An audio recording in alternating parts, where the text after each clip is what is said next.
Mr. Speaker, today I rise to speak to the opposition motion calling for a special committee to examine and review the events related to the fall of Afghanistan to the Taliban in August of this year. My overarching message I want to give to every single person in this House is one of urgency, Mr. Speaker. I think every parliamentarian in this House needs to understand that what we are dealing with in Afghanistan, what we are seeing in Afghanistan right now, is not one crisis. It is not two crises. It is three crises that are happening at the same time and that will require urgent action from this government and from governments around the world. Mr. Speaker, I come from a background of international development. I've spent over 25 years working in international development, sustainable development around the world. I've worked with people who have led the way working in Afghanistan to raise women and girls in Afghanistan. I'm so proud of the work that our sector, that Canadian CSOs have done, whether that's Janice Eisenhower and Lauren Oates from Canadian Women for Women in Afghanistan, whether that's the incredible work we've seen out of Islamic Relief Canada or CARE Canada or World Vision. You know, these organizations that have been working on the ground for so long to support the Afghan people. I'm so proud of the work they've done. I'm so proud that I've been able to support them in my role. And I have to tell you how devastating it was in August to watch what was happening on the ground, to watch the despair and the pain that was happening in Afghanistan. And the thing that I felt most shocked about with this is that we knew this was coming. The runway for this was very long. For years, New Democrats have been calling on both the Conservative and the Liberal government to do more, to act faster, to invest more in the Afghan people. For years, the religious minorities in Afghanistan have been saying that they are at risk, that their very lives are at risk, and that if they are not supported to flee Afghanistan, that they would die for years. You know, even just in February of 2021, I wrote to the minister and explained that we were watching the failure of a peace process. We were watching women be silenced in Afghanistan, and that is exactly what happened.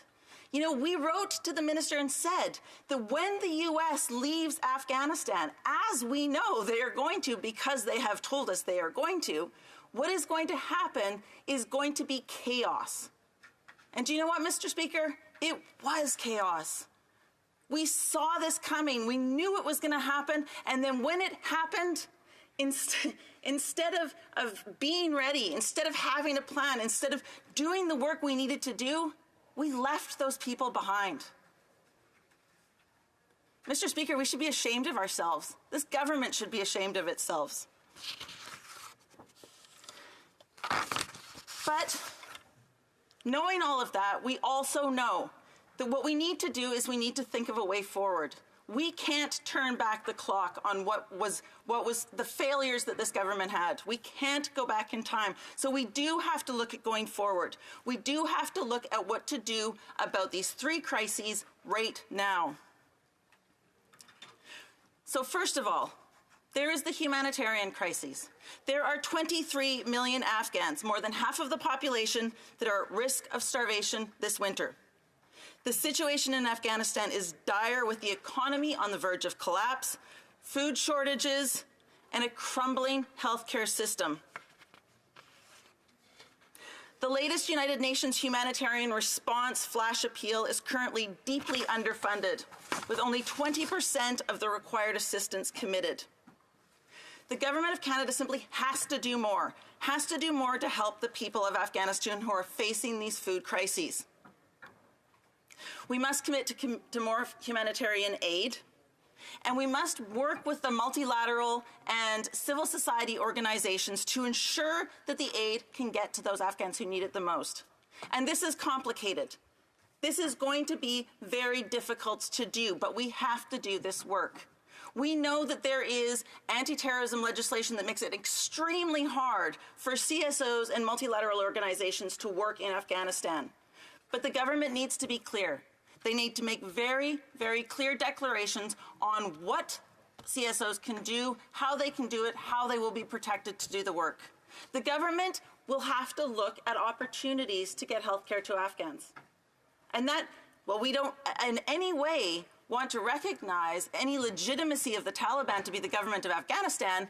We may need to find ways to get health care, to get food, to get essential services to those in Afghanistan who need the help the most. We need a clear plan. We need the government to take leadership. We need the government to meet with CSOs, to meet with folks that are on the ground, who know the situation, who can get us through and get the help to those people in Afghanistan right now. The second crisis is immigration. My colleague from Vancouver East will be speaking about the immigration crisis, but I do want to say that the government keeps promising things like 40,000 refugees will be coming to Canada, knowing very well that they have no ability to do that right now. And what they're not telling Canadians is the majority of those refugees aren't coming from Afghanistan. We're asking people in a country that is collapsing, with an economy that is collapsing, to get out of Afghanistan before they can come to Canada. We can do better. We can do better, Mr. Speaker. And finally, the third crisis is the international development crisis. And I will say, this is not something I will just put on this government. This belongs on the governments of Stephen Harper as well as the governments of Justin Trudeau, of the Prime Minister. Because our failure to invest in the people of Afghanistan and stay with them is something that we've seen in our international development file for a very long time. We're the lowest level we've ever been in the history of this country. Over the last 10 years, we have failed to invest in people, to invest in international development. And what we see is a country like Afghanistan where they are unable to survive without support. And our failure to protect them over years has caused this.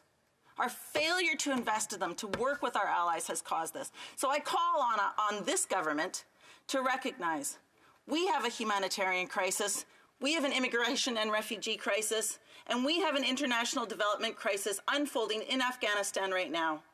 Can we all please work together to find solutions to these three crises to protect the people of Afghanistan? Thank you.